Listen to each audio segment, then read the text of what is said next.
하나님의 말씀은 여호수아 7장 16절에서 26절입니다.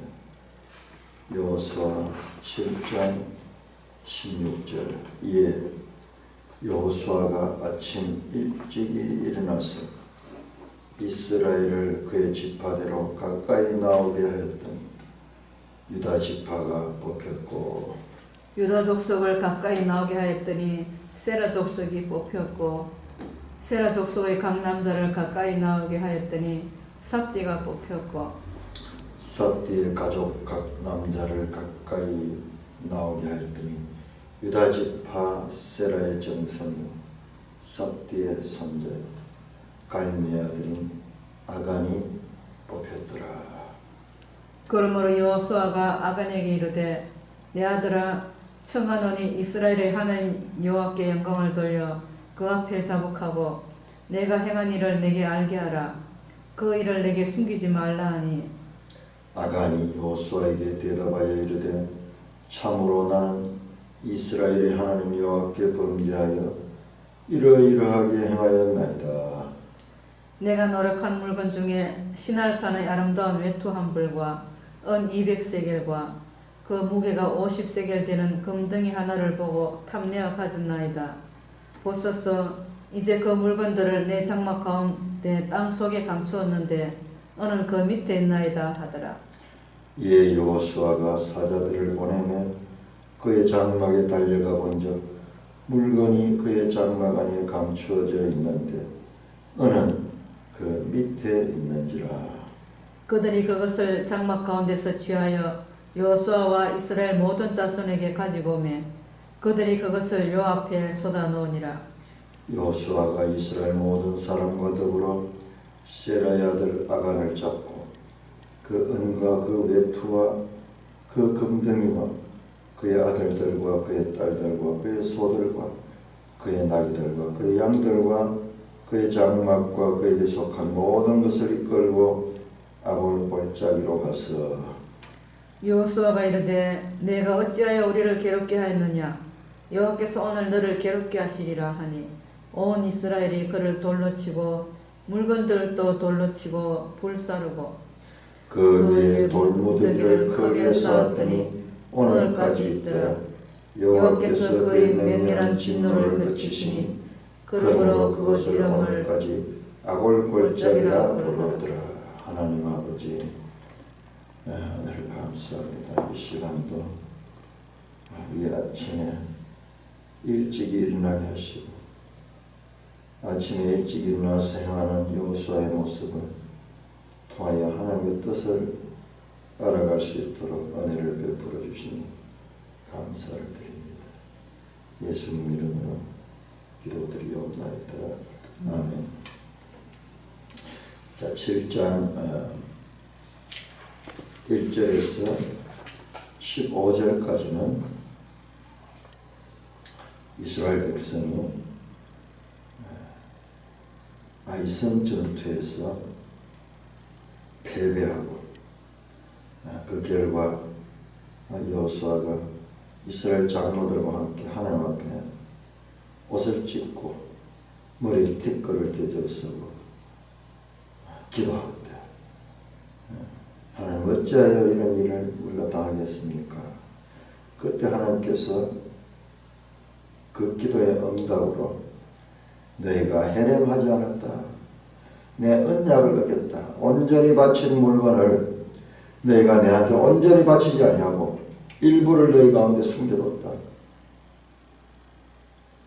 그래서 너희 가운데 그 해렘을 하지 않고 일부를 숨겨둔 자를 제비 뽑아서 뽑으라고 그렇게, 그리고 그 뽑아서 그를 처단하라고 그렇게 말씀합니다. 16절에 이에라는 말은 그 하나님의 말씀을 따라서, 하나님의 말씀을 따라서 먼저 지파에서, 그 다음에 이 족속에서, 그 다음에 가족 가운데서, 그 가운데서 또 남자 가운데서 범죄한 자를 뽑아라. 제비 뽑기. 제비뽑기 방법이 구체적으로 어떤 방법이었는지 성경은 나오지 않습니다. 제비뽑기에 대한 기사도 두 번 반복됩니다. 하나님께서 이렇게 행하라 하면서 지시하는 내용으로서의 제비뽑기, 그 다음에 그 말씀대로 행하였다는 뜻에서 또 제비뽑기, 이스라엘의 실행, 하나님의 명령, 이것이 반복해서 같은 내용으로 나옵니다. 앞에서 여호와께서 지시하신 그 내용대로, 그 말씀대로 실행합니다. 그러니까 유다 지파가 먼저 뽑혔습니다. 그 12지파 가운데 크게 유다 지파가 제비를 뽑히고, 그 다음에 유다 족속들을 나오게 하였더니 그 가운데서 유다 지파 가운데도 여러 족속들이 있는데 그 족속들 가운데 세라 족속이 뽑혔습니다. 그 다음에 세라 족속 가운데서 남자들을 또 따로 구분해서 그렇게 했는데 그 가운데 삽디의 가족이 뽑혔습니다.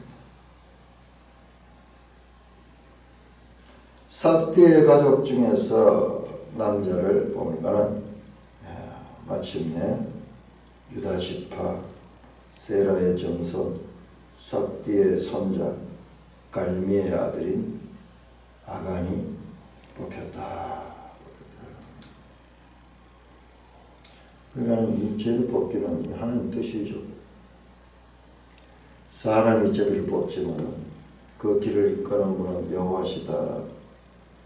사람들이 제비 뽑지만 하나님께서 그 제비 뽑기를 통하여서 하나님 뜻을 드러냅니다.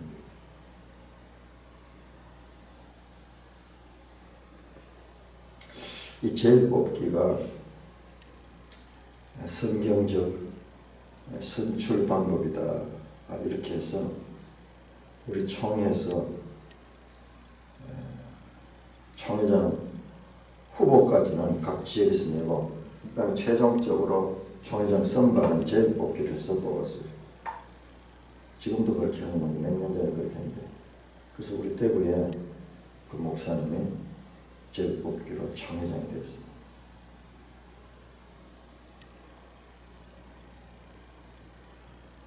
그런데 그 총회장 역할을 하면서 여러 가지 문제가 일어나고, 지금은 잘 성장시키고 이런 그 교회에서 쫓겨났어요. 아무리 제비뽑기가 하든지 어떤 방법을 하든지 그가 끝까지 하는 말씀대로 순종하며 그렇게 하지 않으면 방법 자체는 그 절대적인 방법은 상대적입니다.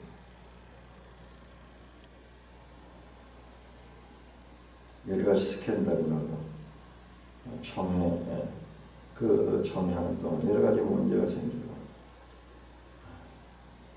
그래서 마침내 그 교회에서 쫓겨났습니다.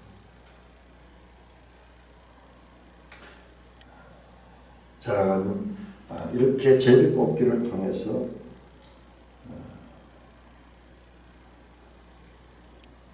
하나님의 뜻을 구했다. 그 말씀대로 제비를 뽑았는데 아간이 뽑혔습니다. 오늘날 우리 청문회 현장에 보니까 계속 거짓말로 부인하던데 아간은 그렇지 않았어요. 19절 그러므로 여호수아가 아간에게 내 아들아 청하는 이스라엘 하나님 여호와께 영광을 돌려 그 앞에 자복으로 내가 행한 일을 내게 알게 하라. 그 일을 내게 숨기지 말라. 그렇게 하니까 아간이 여호수아에게 그대로 자백합니다. 이 제비뽑기가 하나님 뜻을 그대로 이루었습니다. 참으로 나는 이스라엘 하나님 여호와께 범죄하여 이러이러하게 행하였나이다. 그러면서 사실을 고백합니다. 내가 노력한 물건 중에 신할산의 아름다운 외투 한 벌과 은 200세겔과 그 무게가 50세겔 된 금덩이 하나를 보고 탐내어 가졌나이다. 보소서 이제 그 물건들은 내 장막 가운데 땅 속에 감추었는데 너는 그 밑에 있나이다 하더라. 이렇게 들켜도 끝까지 부인하고 거짓말하는 그런 사람들이 얼마나 많은가. 끝까지 부인합니다. 끝까지. 안 그랬다고. 사람이 알 수가 없어요. 사람으로서는 알 수가 없어요. 증거를 갖다 대고 그렇게도 안 그랬다고 끝까지 부인하는 그런 경우를 우리가 많이 봅니다. 그에 비해서 아가는 참 그런 면에서는 순수했다. 보고 탐내어 가졌다. 21절에 아간이 시각적으로 보니까 이 창세기 3장 6절 나오는 아담이 범했던 것 보니 지혜롭게도 할 만하고 탐스럽게도 할 만하고 그래서 그것을 선악과를 취했습니다. 요한일서 2장에서는 안목의 정욕 보니까는 그 가운데 욕심이 발동했습니다. 시나일산의 아름다운 외투한 것. 시나일산은 저 메소포타미아 바벨론 지역인데 지금 여기는 가나안 땅이에요. 그 당시로 치면은 정말 먼 곳에 있는 거기서 만들어진 아름다운 외투. 얼마나 귀한 것이겠어요. 시나일산의 그 이 아름다운 외투. 명품 중에 명품. 은 200세겔. 이건 뭐 돈으로 그대로고. 그 다음에 금덩이. 무게가 50세겔 되는. 이걸 보고 헤렘해야 된다. 불태 없애버려야 돼. 그건 아깝잖아요. 정말 얼마나 아깝습니까? 우리 가운데 이런 것을 보고 아무도 보지 않는다 그러면 숨기지 않을 사람보다도 숨길 사람이 더 많을지 몰라요. 아간처럼. 그 물건은 내 장막 가운데 땅 속에 감추었다. 땅을 파가지고 그 속에 감추어 놨습니다. 은은 그 밑에 있습니다. 이와 같은 역사 성경 속에 계속 이어집니다. 자, 하나님께서 절대 순종을 강조합니다. 절대 순종.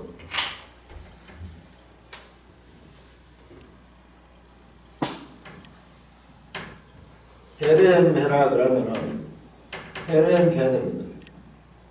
온전히 바쳐야 됩니다. 온전히 바쳐. 근데 아까운 거예요. 아까운.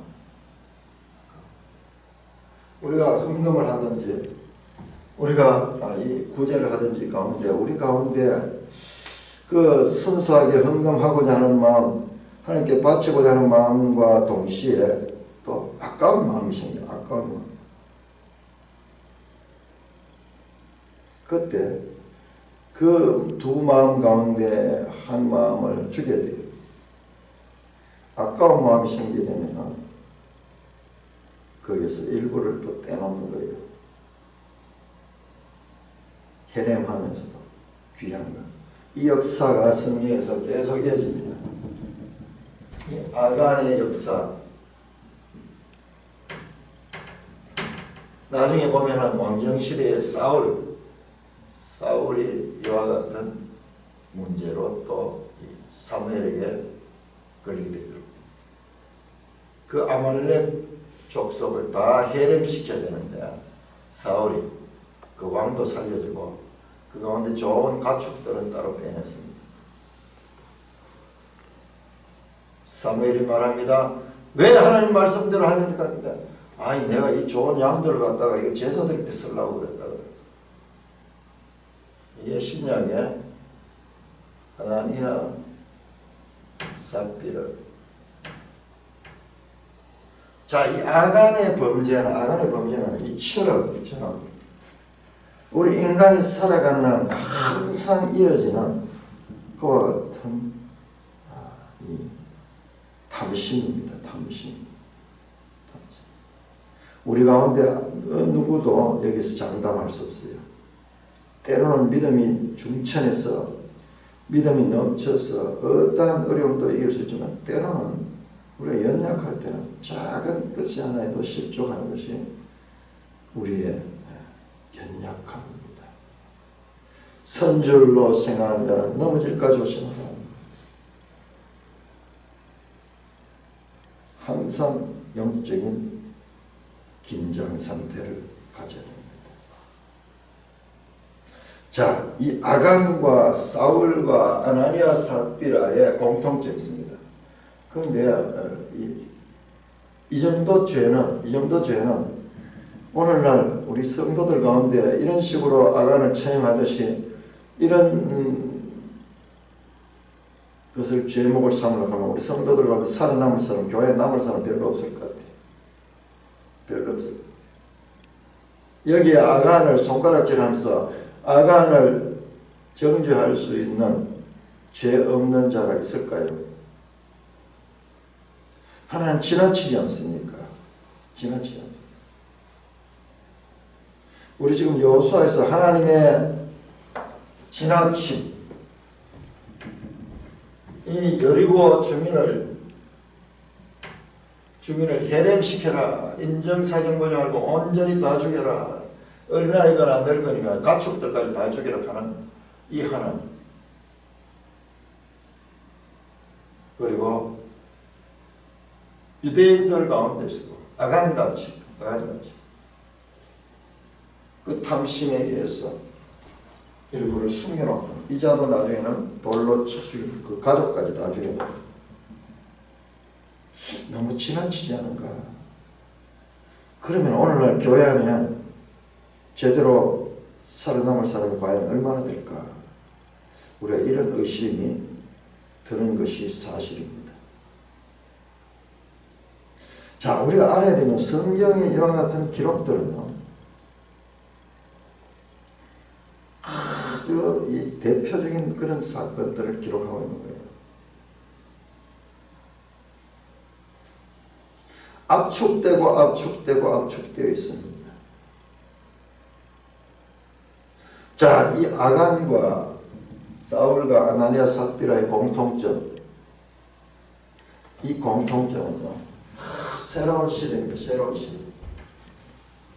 그러니까 우리가 군에서도 처음에 시범 케이스를 하면서 처음에 확실하게 잡습니다. 처음에 확실하게 잡지 않으면 나중에 통제 불가능해요. 아간은 가나안 정복 시에 정복 시 그때 시작입니다. 사울은 왕정 시대의 시작입니다. 아나니아 삽비라는 교회 시대 시작입니다.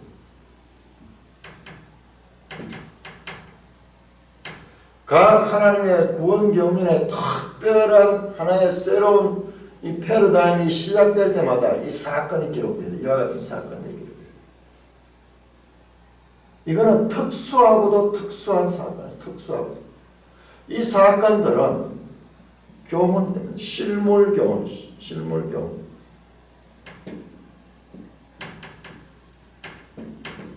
다 실물 교훈. 그래서 이 교회 안에 또는 왕정 안에 가나안 정복하는 그 시대에 이와 같은 죄를 범하면 얼마나 무서운 심판이 있답니다. 하나님의 말씀은 반드시 온전히 순종해야 된다. 이런 것을 가리키는 메시지가 이 속에 강하게 남아 있습니다. 우리 상상력을 발휘해야 돼요. 이걸 보편화시켜가지고 그렇게 적용하게 되면서 그것은 성경을 잘못 해석합니다. 이후 역사에도 그 아간처럼 저와 같은 범죄한 사람들이 얼마나 많을까요? 그 이야기를 다 기록하지 않았습니다. 자, 이 혈행 문제에 있어서 이 아간은 오고 오는 세대들에게 있어가지고 또 하나의 하나님이 누구신가를 보여주는, 우리가 어떻게 하나님 말씀에 순종해야 될까를 보여주는 그와 같은 시범 케이스입니다. 자, 22절 아간이 고백을 했습니다.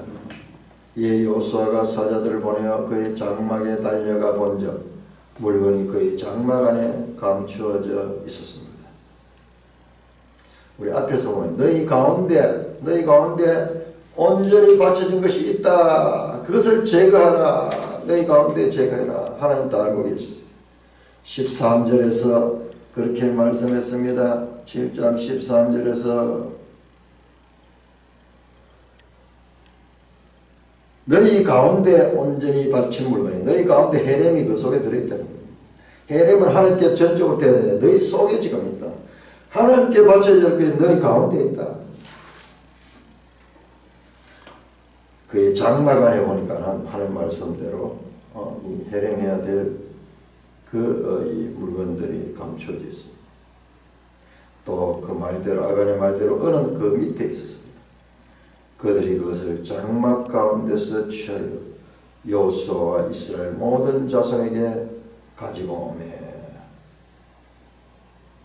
그들이 그것을 여호와 앞에 쏟아놓으니라. 그 장막에서 취하여서 그것을 제거합니다. 그것을 여호와 앞에 쏟아놓습니다. 여호수아가 이 법궤 앞에, 여호와 앞에라는 말은 이 여호와의 언약궤 앞에 쏟아놓겠죠. 여호수아가 이스라엘 모든 사람과 더불어 세라의 아들 아간을 잡고 그 은과 그 외투와 그 검덩이와 그의 아들들과 그의 딸들과 그의 소들과 그의 나귀들과 그의 양들과 그의 장막과 그의 속한 모든 것을 이끌고, 야, 이거 보세요. 우리는 아간 한 사람이 그냥 이렇게 이 죽음을 당했다 이래서는 했는데 이 본문을 자세히 보니까 그렇지 않나요?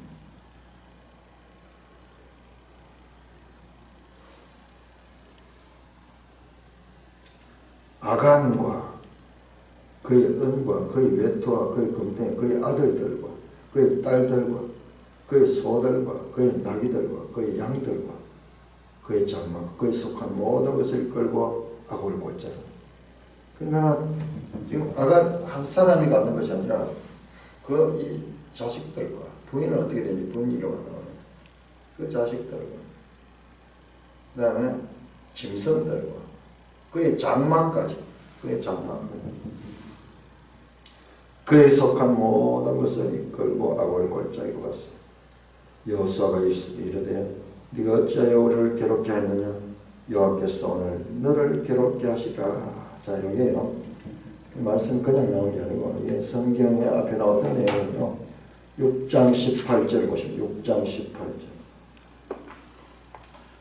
18절에 하나님께서 말씀은 헤렘 수칙을 말씀합니다. 너희는 온전히 바치고 그 바친 것 중 어떤 것이든 취하여 너희가 이스라엘 진영으로 바치는 것이 되게 하여 고통을 당하지 않게 하도록 오직 너희는 그 바친 물건에 손대지 마라. 이 온전히 바치지 않으면 이것이 너희에게 고통이 온다. 고통이 온다. 여호수아가 그 말씀대로 그렇게 하는 거예요.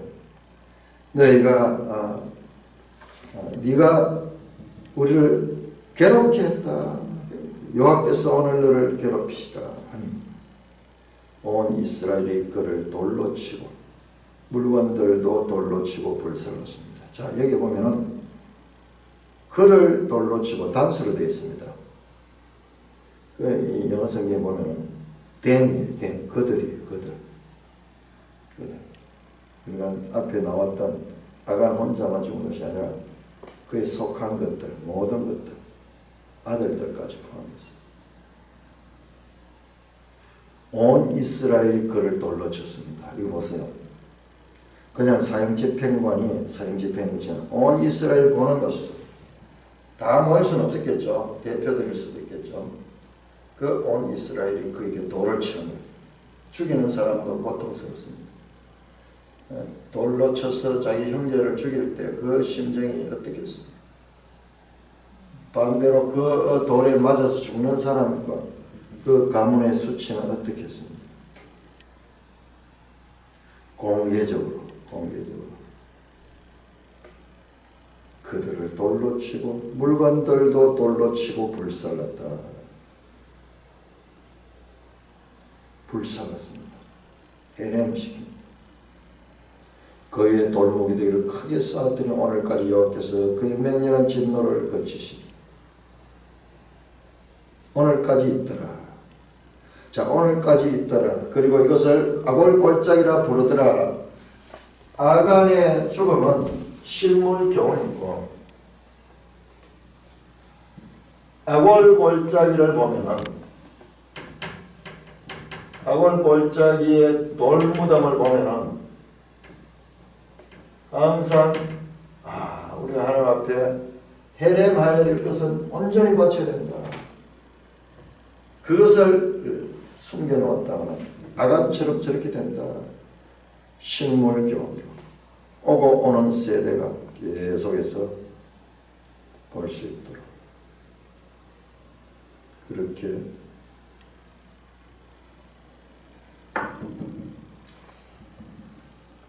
교육용어로 그 골짜기 이름도 아골골짜기다. 괴롭힘의 골짜기라는 뜻이에요. 앞에 우리를 괴롭게 했느냐, 여호와께서 너를 괴롭게 하시다. 트러블. 아골골짜기라는 것은 괴로움의 골짜기다 라는 뜻이에요. 이로부터 1400년 후에 예수님께서 이 땅에 오셨습니다. 이 괴롭힘의 골짜기에 죽음을 당한 그것이 바로 괴롭힘의 언덕이죠. 언덕. 골고타, 해골의 곳이에요. 골고타에서 죄 없으신 분이 아간처럼 죄를 다 덮어서고 처형을 당하는 일들이 아간 가족이 죽임을 당한 골짜기는 거룩한 하나님의 백성으로 살아가야 하는 이스라엘의 영원한 역사적 정량 교훈으로 남아있게 될 것입니다.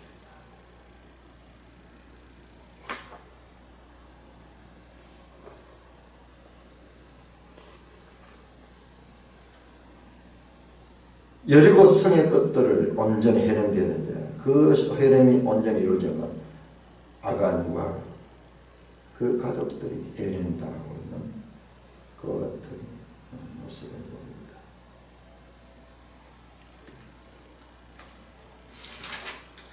(8장) 1절에서 17절을 교독하겠습니다. 여호수아 8장 1절. 여호와께서 여호수아에게 이르시되 두려워하지 말라, 놀라지 말라. 군사를 다 거느리고 일어나 아이로 올라가라. 보라, 내가 아이 왕과 그의 백성과 그의 성읍과 그의 땅을 다 너 손에 넘겨 주었으니. 너는 여리고와 그 왕에게 행한 것 같이 아이와 그 왕에게 행하되 오직 거기서 탈취할 물건과 가축은 스스로 가지라. 너는 아이 성 뒤에 복병을 둘지니라 하시니. 예, 여호수아가 일어나서 군사와 함께 아이로 올라가려 하여 용사 3만 명을 뽑아 밤에 보내며 그들에게 명령하여 이르되 너희는 성읍 뒤로 가서 성읍을 향하여 매복하되 그 성읍에서 너무 멀리 하지 말고 다 스스로 준비하라. 나와 나를 따르는 모든 백성은 다 성읍으로 가까이 가리니 그들이 처음과 같이 우리에게로 쳐 올라올 것이라. 그리할 때 우리가 그들 앞에서 도망하면 그들이 나와서 우리를 추격하며 이르기를 그들이 처음과 같이 우리 앞에서 도망한다 하고 우리의 유인을 받아 그 성읍에서 멀리 떠날 것이라. 우리가 그들 앞에서 도망하거든 너희는 매복한 곳에 일어나 그 성읍을 점령하라. 너희 하나님 여호와께서 그 성읍을 너희 손에 주시리라. 너희가 그 성읍을 취하거든 그것을 불살라 여호와의 말씀대로 행하라. 보라, 내가 너희에게 명령하였느니라 하고 그들을 보내며 그들이 매복할 곳으로 가서 아이 서쪽 베델과 아이 사이에 매복하였고 여호수아는 그 밤에 백성 가운데서 잤더라. 여호수아가 아침에 일찍이 일어나 백성을 점호하고. 자, 오늘 여기까지만 읽겠습니다. 이렇게 이제 이스라엘 진영 안에서 이 범죄한 자를 해렘시키고 난 다음에 하나님께서 여호수아에게 말씀합니다. 두려워 말고 놀라지 말라. 우리 여호수아 1장에 나왔던 그 말씀이죠. 군사를 다 거느리고 일어나 아이로 올라가라.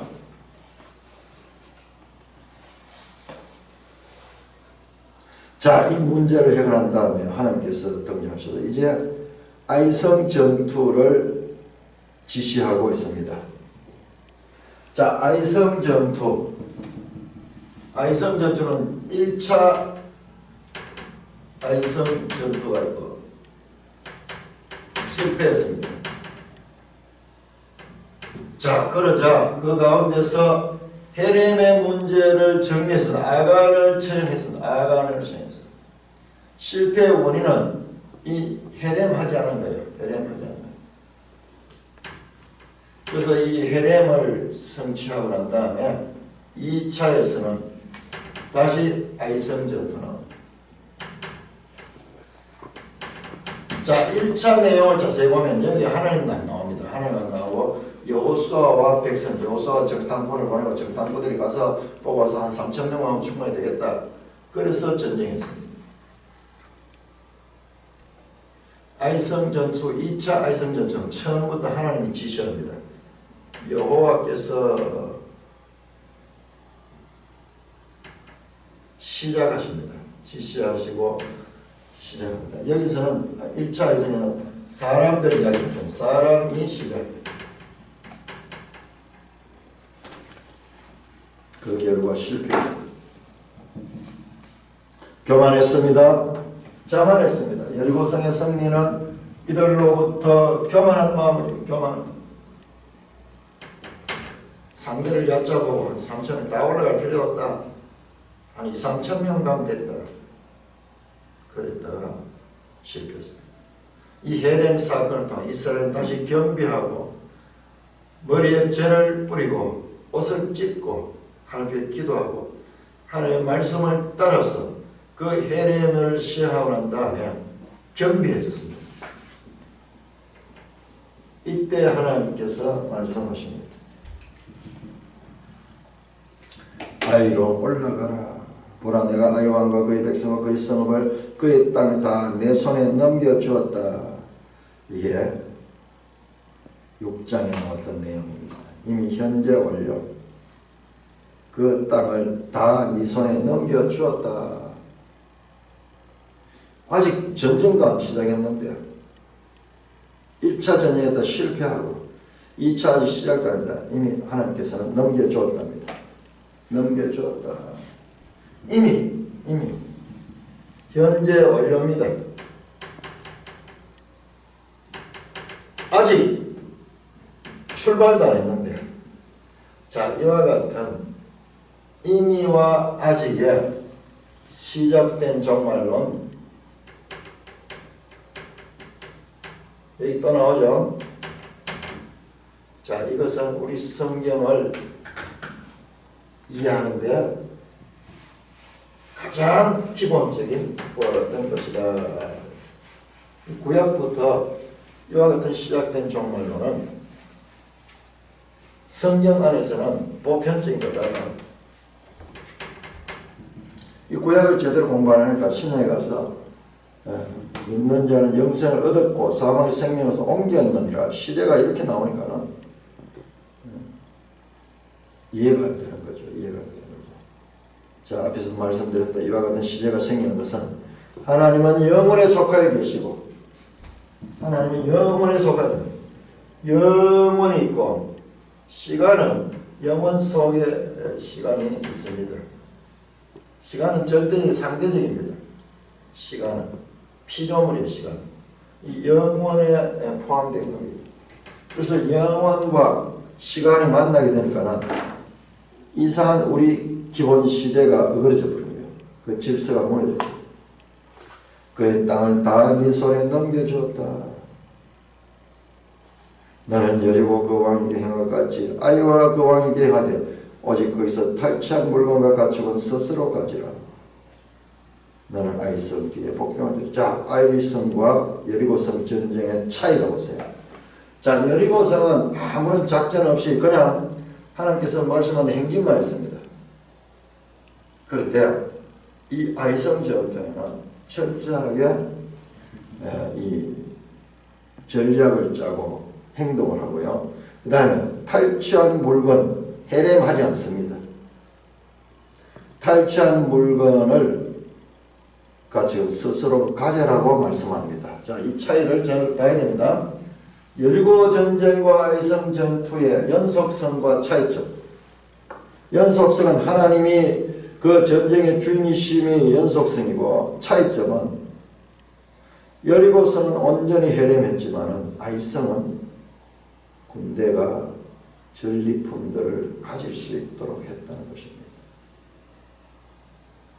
그럼 우리 성경을 볼 때는 항상 문맥을 통해서 전체적으로 해석을 해야 되죠. 그러니까 이 여리고성의 사건, 이 아간 사건은 특별한 중에서 특별한 것이고, 지금 아이성 전투 이후로 나오는 것은 보편적인 전쟁이에요.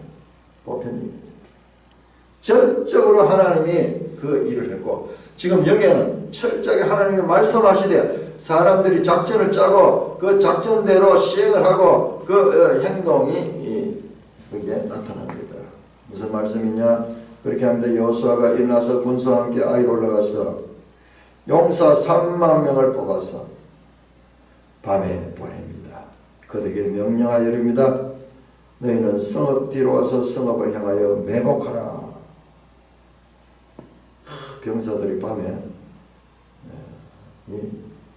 3만 명을 뽑아가지고, 그래 일부는 매복을 시키고, 자, 그 성읍에서 너무 멀리 하지 말고 다 스스로 준비하라.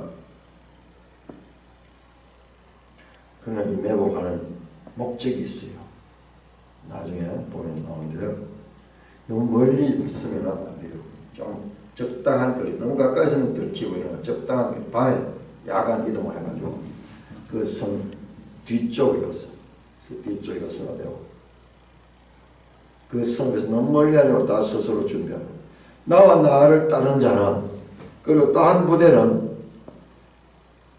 다 성읍으로 가까이 가리니 그들이 처음과 같이 우리에게 초대해. 이 처음은 바로 1차 전쟁 7장 5절에 보면은 1차 전쟁 때 아이 군대들이 나와가지고 이들을 공격했을 때 그들이 도망갔잖아요. 왔던 길로 도망갔던 그때처럼 상황을 만들겠다. 처음과 같이 우리에게 쳐 올라올 것이라. 그리할 때 우리가 그들 앞에서 도망하면 그들이 나와서 우리를 추격하며 이르기를 저들이 처음과 같이 우리 앞에서 도망한다고 우리의 유인을 받아 그 성읍에서 멀리 떠날 것이라. 우리가 그들 앞에서 도망하거든 너희는 매복한 것이 아니라 그 성읍을 점령한다. 너희 하나님 여호와께서 그 성을 너희 손에 주시리라. 하나님의 말씀대로 너희가 그 성읍을 취하거든 그것을 불살라 여호와의 말씀대로 행하라. 보라 내가 너희에게 명령하였느니라 하고, 이거는 유인작전, 매복작전. 여리고 전쟁과 아이 전쟁은 전쟁 방식에서 완전히 다릅니다. 여리고와 달리 복병 전술을 쓰고 유도작전을 쓰고 나중에 협공을 합니다. 협격전술. 유인해가지고 좌우에서 앞뒤에서 그렇게 공격해서 하는데, 자, 여기에서 하나님이 누구신가? 자, 하나님을 우리가 여리고 전쟁만 보고 하나님은 이런 분이다 판단해서 안 돼요. 자, 여기 아이성 전투는 하나님은 사람의 책임을 강조합니다. 물론 여리고 전쟁에도 사람이 행진하고 이런 건 다 했죠. 자, 하나님의 주권, 하나님의 전쟁은 사람을 배제하지 않는다 하는 대명제, 다시 한번 우리가 오늘 본문에서도 확인할 수 있습니다. 그 성읍을 불사르고. 자, 우리 지도 한번 보겠습니다. 지도 138조. 참, 이 지도가 얼마나 유익한지. 138조를 보시면 이 지형이 나와 있으니까 특별히 이 전투하는 데는 이 지형이 중요하죠. 자, 거기 보시면은 아벨 시딤에서 이스라엘 백성이 요단강을 건너서 길갈에 진쳤다가 길갈에서 할례를 하고 유월절을 지키고 그리고 거기서 하나님 군대 장관을 만납니다. 여리고를 멸망시키고 다시 이제 이 부대가 저 아이로 올라갑니다. 아이는 저 산에 있는 베델 아래쪽입니다. 베델 서쪽 그렇게 나오는데 정확하게 베델 서쪽이. 자, 거기 올라갔다가 처음에 실패했고 두 번째 보세요. 거기 보면은 길이 있는데 매복 군대는 우회해가지고 성 뒤쪽에 거기에 매복하고 있어요. 베델과 아이 사이에 매복하고 있어요. 베델과 아이 사이에. 그리고 여호수아와 주력부대는 정면을 향해서 도망을 갑니다. 왔던 길로 다시 아라바 쪽으로 도망을 갑니다. 그러면 이 아이성의 군대가 총출동해서 이 이스라엘 군대를 추격합니다. 그때 매복에 있던 군대가 이 성을 이 성이 텅 비어버렸어요. 텅 비어버렸어요. 이 성을 찾아가고 성을 불을 지르는 그 내용이 10절에서 뒤에 나옵니다. 이 부분은 우리가 다음 기회에 더 자세하게 살펴보겠습니다. 찬송가 348절